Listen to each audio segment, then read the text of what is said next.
Bismillahirrahmanirrahim. Assalamualaikum warahmatullahi wabarakatuh. Perkenalkan, nama saya Yasmin Laila Fauziah dari Prodi Pendidikan Bahasa Arab Universitas Muhammadiyah Tangerang.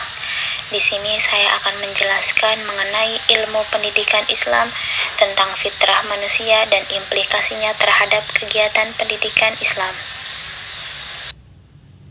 Latar belakang pemikiran. Islam adalah agama yang diwahyukan oleh Allah kepada Nabi Muhammad SAW lewat perantaraan malaikat Jibril.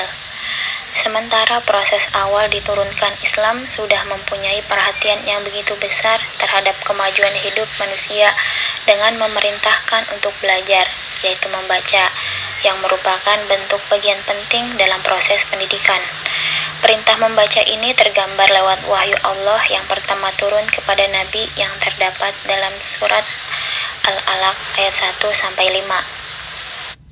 Pengertian fitrah manusia.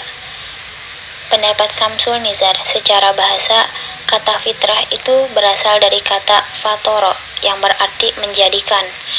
Menurut pandangan Samsul Nizar tersebut, maka fitrah dapat bermakna menjadi, dan bila dihubungkan dengan ayat-ayat Al-Quran, maka fitrah itu secara umum mengandung makna proses penciptaan langit dan bumi, proses penciptaan manusia, pengaturan alam dan isinya secara serasi, serta fitrah dapat berarti agama Allah. Bentuk-bentuk fitrah manusia. Menurut Muhaimin, yang pertama, fitrah beragama merupakan potensi bawaan yang mendorong manusia untuk selalu pasrah, tunduk, dan patuh kepada Tuhan. Yang kedua, fitrah berakal budi merupakan potensi bawaan yang mendorong manusia untuk berpikir dan berzikir dan memahami tanda-tanda keagungan Tuhan yang ada di alam semesta. Yang ketiga, fitrah kebersihan dan kesucian untuk selalu komitmen terhadap kebersihan dan kesucian diri serta lingkungannya. Yang keempat, fitrah bermoral dan berakhlak untuk berkomitmen terhadap norma-norma dan nilai-nilai dan aturan yang berlaku. 5. Fitrah kebenaran untuk selalu mencari dan mencapai kebenaran. Yang keenam, fitrah kemerdekaan untuk bersikap bebas, merdeka, tidak terbelenggu dan tidak mau diperbudak oleh sesuatu yang lain kecuali oleh keinginannya sendiri dan kecintaannya kepada kebaikan. Yang ketujuh, fitrah keadilan. Fitrah ini mendorong manusia untuk berusaha menegakkan keadilan di muka bumi. 8. Fitrah persamaan dan persatuan mendorong manusia untuk mewujudkan persamaan hak serta menentang diskriminasi ras, etnik, bahasa, dan sebagainya, dan berusaha menjalin kesatuan dan persatuan di muka bumi. 9. Fitrah individu.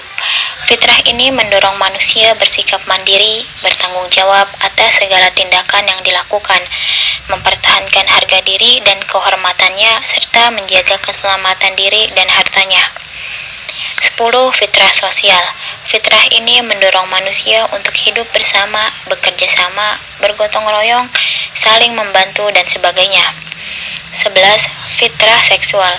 Fitrah ini mendorong seseorang untuk mengembangkan keturunan atau berkembang biak, melanjutkan keturunan, dan mewariskan tugas-tugas kepada generasi penerusnya. 12. Fitrah ekonomi. Fitrah ini mendorong manusia untuk memenuhi kebutuhan hidupnya melalui aktivitas ekonomi. 13. Fitrah politik. Fitrah ini mendorong manusia berusaha menyusun suatu kekuasaan dan institusi yang mampu melindungi kepentingan bersama. Yang terakhir, fitrah seni. Fitrah ini mendorong manusia untuk menghargai seni dalam kehidupannya. Aspek-aspek psikologis fitrah manusia menurut M. Arifin. 1. Fitrah adalah faktor kemampuan dasar perkembangan manusia yang terbawa sejak lahir. 2.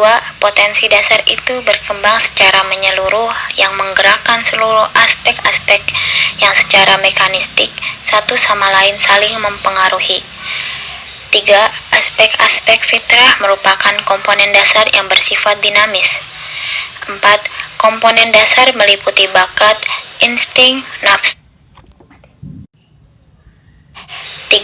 Aspek-aspek fitrah merupakan komponen dasar yang bersifat dinamis. 4. Komponen dasar meliputi bakat, insting, nafsu, dan dorongan-dorongannya, karakter, hereditas, atau keturunan, dan intuisi. Keterkaitan fitrah manusia terhadap kegiatan pendidikan Islam.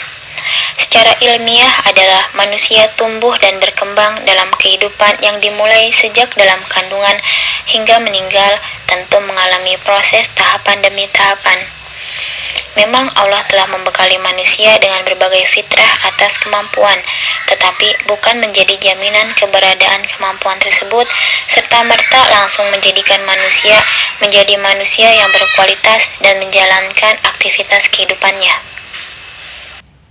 Sekian mengenai fitrah manusia dan implikasinya terhadap kegiatan pendidikan Islam. Mohon maaf bila ada salah kata. Wassalamualaikum warahmatullahi wabarakatuh.